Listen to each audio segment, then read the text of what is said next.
अस्सलाम वालेकुम, this is Yasir Hussain और यू वाचिंग एजेंडा 5।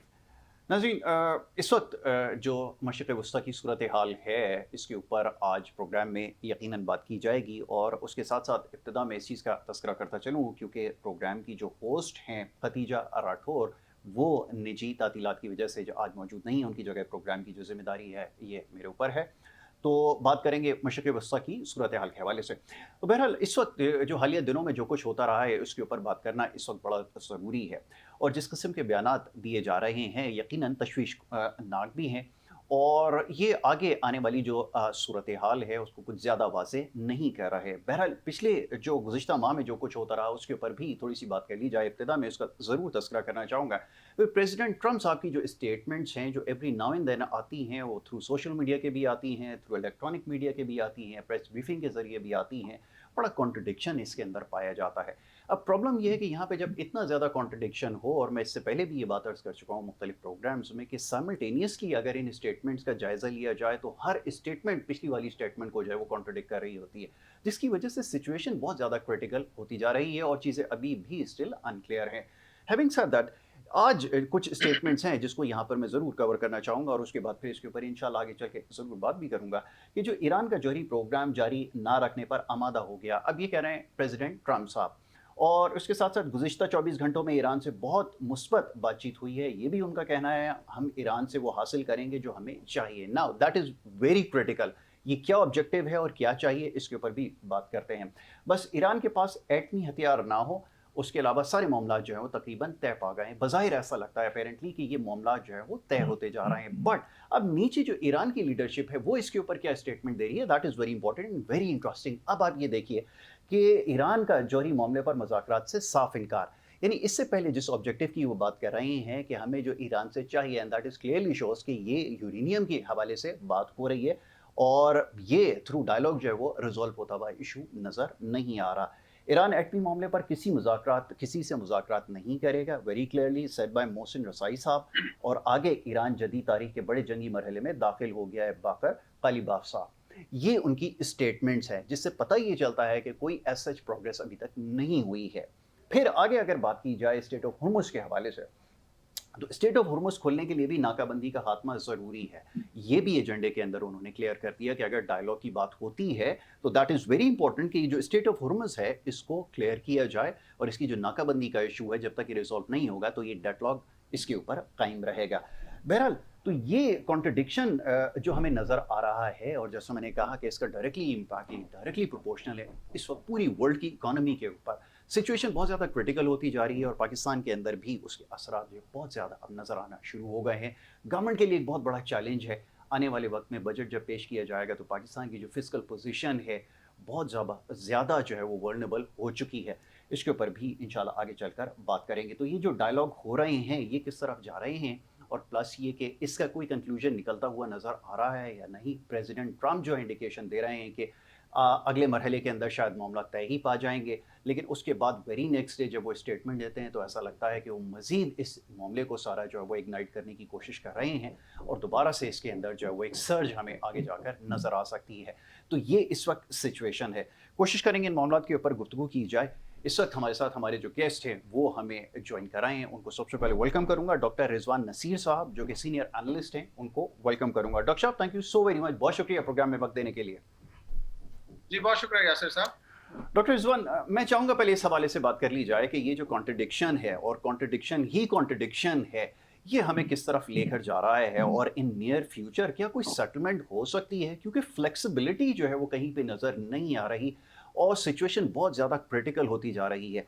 अब ये गोइंग फॉरवर्ड आपको क्या लगता है कि ट्रंप साहब एक तरफ तो इंडिकेशन दे रहे हैं कि जो हमें इस वक्त गिवन सर्कमस्टांसेस हैं उसमें हम अपने टारगेट्स को जो है वो अचीव कर चुके हैं, ऐसा लगता है कि वो विड्रॉ करने की कोशिश कर रहे हैं बट कोई वे आउट नहीं मिल रहा, और सेम टाइम जब ईरान की लीडरशिप है वो इस चीज़ को इंडिकेट कर रही है कि हमारे साथ ना कोई डायलॉग हो सकते हैं, ना हम किसी चीज़ पे कॉम्प्रोमाइज़ करेंगे, हमें एक एज है, हमने इस बैटल के अंदर अब तक जो है वो लीड ली हुई है। मामले को रिजॉल्व कैसे किया जाए, ये मेरा क्वेश्चन है। आपका इसके ऊपर क्या एनालिसिस है, प्लीज़। बहुत शुक्रिया अपने प्रोग्राम में लेने का। देखें, अभी आप कह रहे हैं ना कि क्या ये रिजॉल्व होगा, उस पर पहले बात करता हूँ। जी। मेरे ख्याल में तारीख में कोई भी ऐसा कॉन्फ्लिक्ट नहीं है जो रिजॉल्व ना हुआ हो। एब्सोल्युटली। वो अलग बात है कि कॉन्फ्लिक्ट की उम्र कम या ज्यादा होती है, कॉन्फ्लिक्ट ऑटोमेटिकली रेजोल्यूशन की तरफ जाता है। जी। लेकिन अब यहाँ पे अभी आपने बड़ा अच्छा इंट्रोडक्शन दिया जिसमें thank you. President Donald Trump जो यूएस के प्रेसिडेंट हैं वो आए दिन जो चीजें पोस्ट करते हैं उसी का निगेशन खुद ब खुद दे देते हैं। एब्सोल्युटली। ठीक है, वो चीज बहुत ज्यादा कंफ्यूजन क्रिएट करती है। अभी आ जाती है बात कि जिन मामलात पे चल रहा है वो सबसे बड़ा अमेरिका का मसला है कि ईरान को न्यूक्लियर होने से रोकना है। यस। अमेरिका में जो इजरायली लॉबी है या अमेरिकन स्ट्रेटेजिस्ट है, पेंटागन है, सारे के सारे ये कहते हैं अगर ईरान के पास न्यूक्लियर वेपन आ गया, क्योंकि ईरान ने अपना लोहा मनवा लिया है। एग्जैक्टली। ईरान ने अमेरिका की तमाम बेसेस उड़ा के रख दिए, कभी तारीख में ऐसा हुआ नहीं जी। है। तो मैं ये समझता हूँ कि वो कहते हैं कि अगर एटम बम आ गया तो फिर अमेरिका की छुट्टी है और इसराइल की छुट्टी है। तो लिहाजा इन्हें इंड्यूसमेंट्स दें। इंड्यूसमेंट से मुराद ये कि भी जो सर्कुलेशन में है वो न्यूज के डोनाल्ड ट्रंप के जो इंटरलॉक्यूटर्स हैं उन्होंने 20 बिलियन यूएस डॉलर की ऑफर दी है कि आप अपना जौहरी प्रोग्राम तर्क कर दें, ये आपको वैसे मिलेंगे। और इसके अलावा जो दूसरे मामलात हैं, अपने इंट्रोडक्शन में बिल्कुल सही कहा कि उनको हम देख लेंगे, लेकिन सबसे बड़ी हमारी रेड लाइन है कि न्यूक्लियर वेपन्स ना हो। जी। दूसरी बात है जो सबसे बड़ा कंसर्न पूरी दुनिया के लिए बना हुआ है वो स्ट्रेट ऑफ हॉर्मुज की क्लोजर है। एग्जैक्टली। जब से वो बंद हुआ है तो दुनिया की एनर्जी सेक्टर जहां पे क्राइसिस आया हुआ है, मैं ये समझता हूँ उसके ऊपर काउंटर ब्लॉकेट जो लगाया था अमेरिका ने वो इसी वजह से लगाया था कि चाइना, खासतौर पे चाइना फैक्टर था कि चाइना सबसे ज्यादा हिट होगा और चाइनीज खुद कंपेल करेंगे ईरान को कि आप इसको हटा दें बिल्कुल और ठीक है। अमेरिका के ऑब्जेक्टिव हासिल हो जाएंगे। एक किस्म की स्ट्रेटेजी थी लेकिन वो भी काम नहीं की। उस पे भी अमेरिकन ये कोशिश कर रहे हैं कि एक विक्ट्री का कॉन्सेप्ट लेके जाएं कि जनाब हम जीत गए, हमारे मकासद हासिल हो गए। लेकिन अभी तक यूं लग रहा है कि ना उनका जो सबसे बड़ा ऑब्जेक्टिव था रिजीम चेंज वो नहीं हुआ। जी। दूसरा था आपने उनके एयर डिफेंस सिस्टम उड़ा दिए, आज भी ईरान ने उनका ड्रोन गिरा दिया है। यानी कि तमाम के तमाम पॉलिटिको मिलिट्री ऑब्जेक्टिव्स अभी तक अचीव नहीं हुए। अब बात आ जाती है निगोशिएशंस के ऊपर। इसमें मुझे यूं लगता है अभी ब्रेक थ्रू मुतवक्के है। अमेरिका को कांग्रेस से अप्रूवल नहीं मिली प्रेसिडेंट ट्रंप की जो वॉर है, और ना उसे मिलनी है क्योंकि हालात ऐसे चल रहे हैं। दूसरी बात यह है कि अगर नहीं मिलनी तो ऑपरेशन फ्रीडम के थ्रू क्या हासिल करेंगे। सिर्फ और सिर्फ लोगों को गुजारना, वहां से कुछ हासिल नहीं होगा। सिर्फ और सिर्फ मुज़ाकरात में मेरी ये राय है या मुझे लग रहा है कि अभी बहुत बड़ा ब्रेक थ्रू होने वाला है जिसमें ईरान को, क्योंकि चाइना का जो विजिट है अब्बास अरागची का फॉरेन मिनिस्टर का, उसमें मुझे लग रहा है कि चाइनीज ने उन्हें कहा है कि आप इनकी बात सुने, अपनी जो कंडीशंस हैं वो ठीक उसके साथ बात करके कोई फ्लेक्सिबिलिटी शो करें।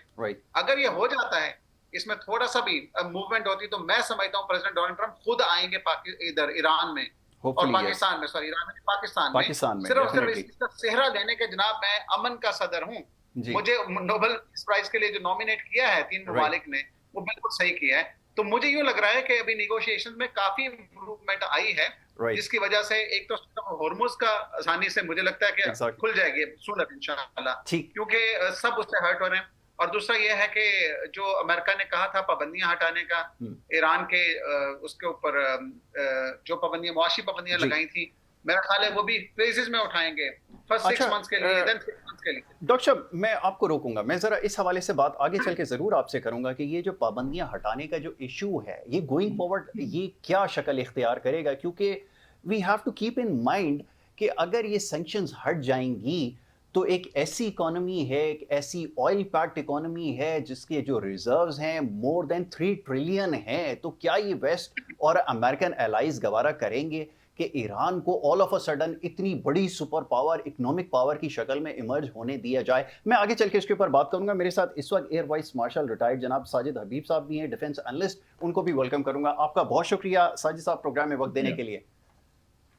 सर मेरा क्वेश्चन आपसे ये है, पहले थोड़ी सी इस हवाले से और बात हो जाए कि जैसे अभी बात हो रही थी कि जब चाइना का इसके अंदर रोल ज़्यादा प्रोमिनेंट अब होना शुरू हो रहा है तो वेयर वी हेडिंग, कहाँ पे हम जा रहे हैं? ये बात तो तय है कि पाकिस्तान का इसमें रोल सबसे इंपॉर्टेंट रहा है और अभी जैसे अभी डॉक्टर साहब ने भी कहा कि hopefully and most likely president Trump जो है वो पाकिस्तान आएंगे और कोई ट्रीटी जो है वो साइन हो जाएगी और मामला सेटल डाउन हो जाएगा। But how long will it take, that's the question. आपका इसके ऊपर क्या व्यू है? मैं चाहूंगा जरा इसके ऊपर कमेंट करें प्लीज। बहुत शुक्रिया और सबको अस्सलाम वालेकुम। चाइना का रोल तो पूरे प्रोसेस में, बल्कि क्या, चाइना का रोल तो पिछले साल मई से रहा है इसके अंदर, हमारे कॉन्फ्लिक्ट के अंदर और इस रीजन में जो भी कॉन्फ्लिक्ट हो रहा था। चाइना का जो है, जब से ये ईरान अमेरिका और इसराइल वॉर शुरू हुई है उस वक्त से चाइना का कोवर्ट रोल सबसे ज्यादा रहा है, और पाकिस्तान का ओवर्ट रोल, जिसको हम कहते हैं कि बज़ाहिर सामने जो होता है, वो रोल सबसे बड़ा रहा है। अभी मैं लेटेस्ट जो देख रहा था उसमें जो इराकशी साहब ने अभी, उन्होंने आज हमारे फॉरेन मिनिस्टर से बात की है, उन्होंने डायलॉग और डिप्लोमेसी की बात की है। यस और दैट मीन्स कि थोड़ा सा एक टोन डाउन है। जहां तक ट्रम्प की बात आप कर रहे थे, भाई वो तो स्टेट्समैन नहीं है, स्टेटमेंट्स मैन है, इसलिए उसकी स्टेटमेंट्स आती रहेगी। Well said I call him a statements man. जी चाइना जाने से पहले मुझे उम्मीद है, क्योंकि अभी अब जस्ट वाचिंग यूएनओ में जो स्पीशीज हो रही थी उसमें कतर, बहरीन वगैरह, इन्होंने कहा है कि जो एक एमओयू का ड्राफ्ट बना है उसमें ईजिंग आउट, बल्कि ओपनिंग ऑफ स्ट्रेट ऑफ हॉर्मज और इसको लिफ्ट करने का आई थिंक एजेंडा के टॉप के ऊपर ही है। जी वो जब होगा तो दैट मीन्स कि अमेरिका को भी ब्लॉकेज हटाना पड़ेगा और ईरान को भी पैसेज को क्लियर करना पड़ेगा फॉर एवरीबडी। वो प्रोबेबली इस वक्त पहले नंबर के ऊपर आ गया है, क्योंकि देखिए यूरोपियन यूनियन ने भी आज कहा है कि जब तक ये ब्लॉकेट नहीं उठता हम ईरान के ऊपर पाबंदियां नहीं हटाएंगे। वो अमेरिका के ऊपर तो पाबंदियां नहीं लगा सकते, लेकिन ईरान के ऊपर पाबंदियां नहीं हटाएंगे, इसलिए कि मैं सिर्फ बीइंग एविएटर में अगर एविएशन सेक्टर की बात करूं, जी जी अमेरिका का जो है दुनिया का सबसे बड़ा एविएशन सेक्टर है। तकरीबन 28,000 फ्लाइट्स उनकी डोमेस्टिक और इंटरनेशनल रोज होती है, यस और उसमें ऑलरेडी स्पिरिट एयरलाइन जो है वो बैठ गई है, बिकॉज जो एविएशन फ्यूल जो ट्रम्प कहते थे कि हमारे पास सबसे अच्छा, सबसे सस्ता और बहुत ज्यादा है, वो $74 से $150 बैरल हो गया है। एग्जैक्टली दो एयरलाइन जिनकी बंद होने वाली हैं with in couple of months, जिनकी बाल्टिक एयर और विज एयर भी बंद हो जाएगी। यूरोपियन यूनियन की बात करें, यूरोपियन यूनियन को एक हफ्ता हो गया कहे हुए कि हमारे पास, एक हफ्ता पहले कहा था कि 6 वीक्स का एविएशन फ्यूल है, दैट्स इट। दैट मीन्स कि कितनी इंडस्ट्रीज उससे कनेक्टेड जो है बैठ जाएंगी, अब इन पूरे यूरोप की, अमेरिका की, दुनिया की टूरिज्म इंडस्ट्री बैठ जाएगी। सो प्रेशर जो है वो इन दोनों के ऊपर है। और आई थिंक जो अभी पॉजिटिव जो चीज नजर आई है मुझे, अभी मैंने देखी है कि इराकशी ने कहा है कि उसने सिर्फ ये जुमला बोला है कि मेरी पाकिस्तान के फॉरेन मिनिस्टर काउंटर पार्ट से बात हुई है, हमने कहा है कि डायलॉग और डिप्लोमेसी होनी चाहिए। और ट्रंप ने आज थोड़ी देर पहले कहा है कि ईरान से बड़ी अच्छी बात हुई है। और अभी आप अगर देखें तो अभी भी चल रहा है यूनाइटेड नेशन में पॉजिटिव उसकी रिपोर्ट आ एक रही है। चीज I would like to add here, मैं चाहूंगा ये पॉइंट मिस ना हो। बड़े ऑप्टिमिस्टिक, बड़े एम्बिशियस नजर आ रहे हैं। वो कह रहे हैं ये दुनिया जो है बड़ी कम कीमत जो है वो पे कर रही है। ये ज्यादा बड़ा खतरा है कि ईरान के पास अगर कोई न्यूक्लियर वेपन आ जाता है तो उसके मुकाबले में ये जो कीमत दुनिया अदा कर रही है हैवी ऑयल प्राइसेस की सूरत में, ये तो कुछ भी नहीं है। मतलब दूसरी तरफ जैसा भी आपने पॉइंट आउट किया कि जो एविएशन इंडस्ट्री है on the verge of collapse almost आ चुकी है। जैसे आपने भी फ्लाइट ऑपरेशंस का कहा कि दुनिया के बड़े फ्लाइट ऑपरेशंस में जो विद इन द कंट्री होते हैं वो अमेरिका में है, यूनाइटेड स्टेट्स में, वो कोलैप्स करते जा रहे हैं। लेकिन वो तो अभी भी still he is very ambitious. तो क्या कोई इन हाउस चेंज आ सकता है? हम देखेंगे कि क्योंकि अमेरिका के अंदर भी एक इस्टेब्लिशमेंट है जो ये वाकई सोचने पे मजबूर होगी। नाउ इट्स टाइम कि ये जो पॉपुलरिस्ट लोग हैं, जो फिगर हैं, हमें इनसे गेट फिट करना पड़ेगा। इसके ऊपर क्या कहेंगे प्लीज?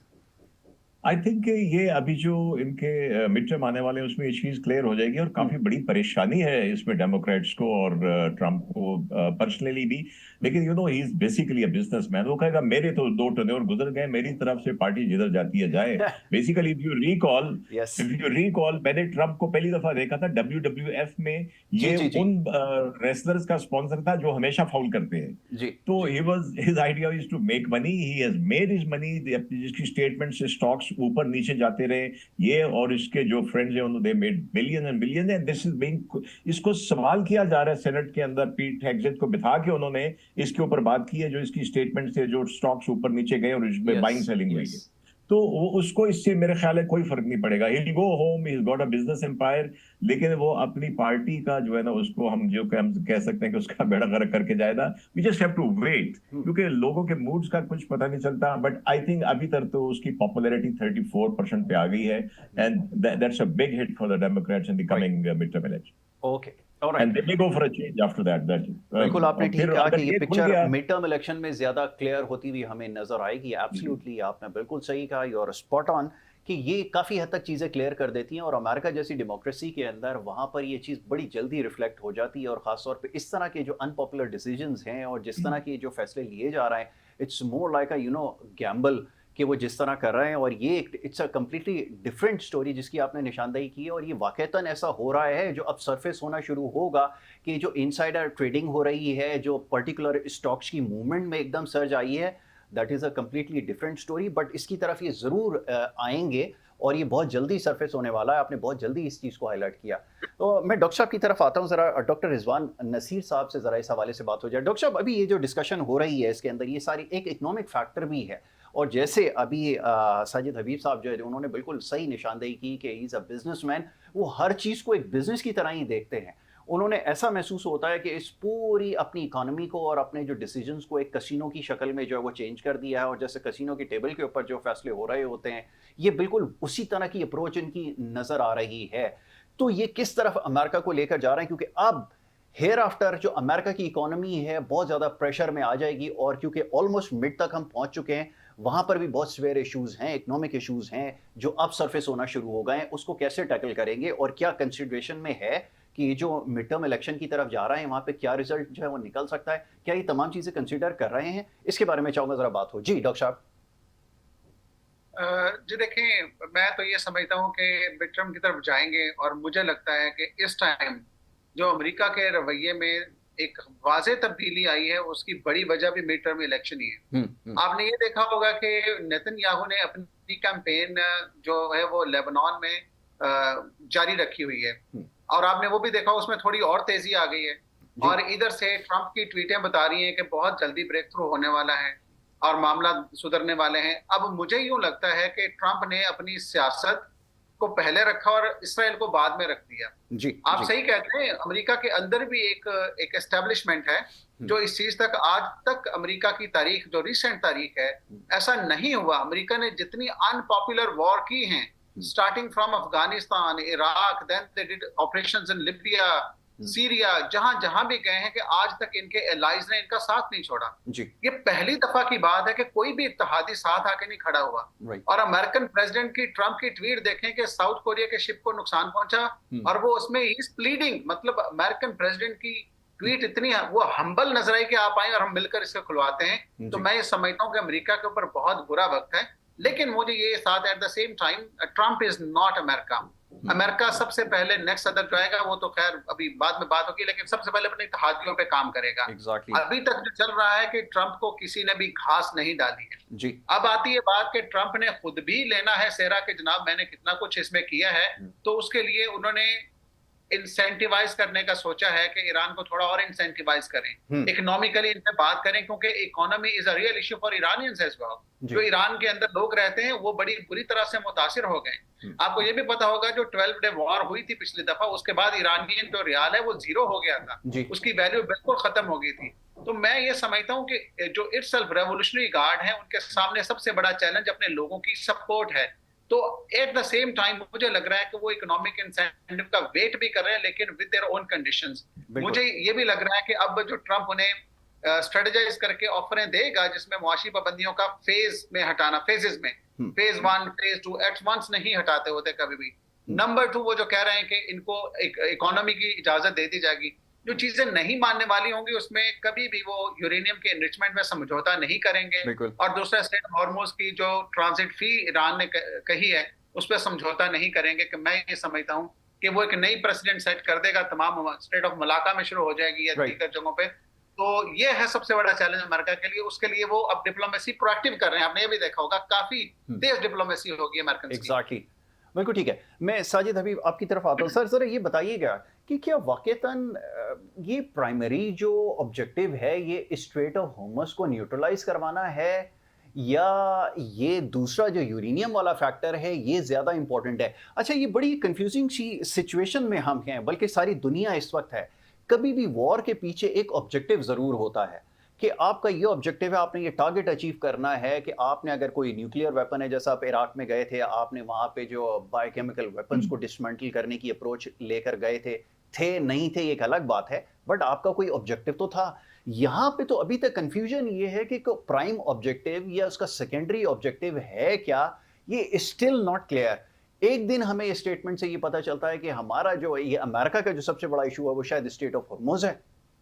वेरी नेक्स्ट डे ये पता चलता है कि शायद कोई यूरेनियम का इशू है। ये है क्या? अभी तक बहुत सारी चीजें अनक्लियर हैं। आपको अगर कुछ अभी तक ये बात क्लियर हुई है तो मैं चाहूंगा जरा देखने वालों को भी समझाए प्लीज। मेरी हम्बल ओपिनियन में ये दोनों ही फैक्टर नहीं थे। ये these were never two factors. अगर आप शुरू से इनको देखें तो सबसे पहला फैक्टर जो मैं अभी भी समझता हूँ जिसमें इजराइल और अमेरिका दोनों के इंटरेस्ट जो थे कन्वर्ज कर गए थे was the regime change. Regime change में इसका कंटेनिंग चाइना और इजराइल का जो एक उसको सो कॉल्ड एग्जिस्टेंशियल थ्रेट, अगर किसी बाकी सारे मुल्कों को तो उसने हिसाब बराबर कर दिया जितने थ्रेट हो सकते हैं, लीबिया, सीरिया, इराक सबको, और एमिरेट वगैरह को तो उसने कर दिया ना, वैसे किसी को डिप्लोमेटिकली किसी को मिलिटरीली इसके साथ मिलके। तो मेरे नजदीक तो ये ऑब्जेक्टिव था, रिजीम चेंज, ताकि सी पैक को चेक किया जा सके, ताकि इंडिया को भी फायदा हो कि वो ईरान के थ्रू अगर फेवरेबल आ जाते हैं तो हमारे बॉर्डर को और उसको डिस्टर्ब रख सके अफगानिस्तान और टीटीपी के थ्रू। मेरे नजदीक वो बेसिक ऑब्जेक्टिव था। ये बाद में सिर्फ एक रेटरिक्स रह गए।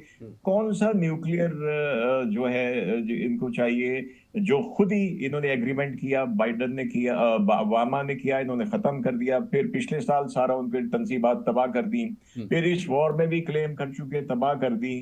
तो उन तबाहशुदा एटमी तंसीबात से क्या इनको गरज है? जो I think this more of rhetoric.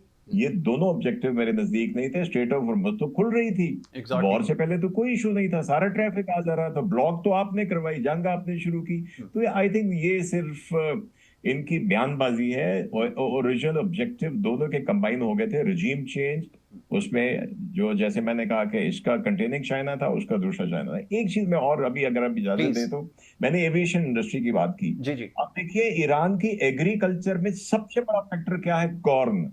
और तकरीबन कोई $100 बिलियन का वो कंट्रीब्यूट करता है।